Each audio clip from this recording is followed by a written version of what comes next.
ഇപ്പം ഈ കത്തിയായിട്ട് എങ്ങോട്ടേക്കാന്നല്ലേ? വാ കാണിച്ചു തരാം. ഇപ്പം ഇതിൽ ഏതാ വലിയ വാഴ?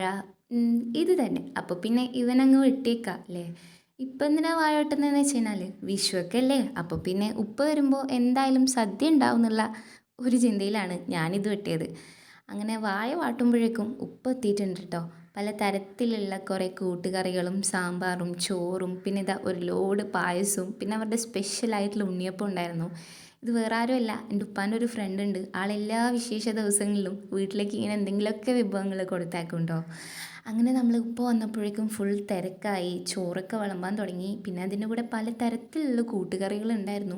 എനിക്ക് സത്യം പറഞ്ഞാൽ ഒന്നും ഈ വീഡിയോയിൽ എടുക്കാൻ പറ്റിയിട്ടില്ല, മര്യാദക്കുള്ളതൊന്നും ഇതിലില്ല കേട്ടോ. ഇത് വളരെ കുറച്ചേ ഉള്ളൂ. ചിക്കൻ ഫ്രൈയും അതുപോലെ പല തരത്തിലുള്ള കൂട്ടുകറികളും സാമ്പാറും ഒക്കെ ഉണ്ടായിരുന്നു. പക്ഷെ എനിക്ക് വിചാരിച്ച പോലെ ഒന്നും ഇതിൽ കിട്ടിയിട്ടില്ല. കഴിക്കുന്ന വീഡിയോ കൂടി മര്യാദയ്ക്ക് എടുക്കാൻ പറ്റിയിട്ടില്ല. അതിനുശേഷം നമ്മൾ കുടിച്ചത് ഈ ഒരു അടപ്പായസമാണ് കേട്ടോ.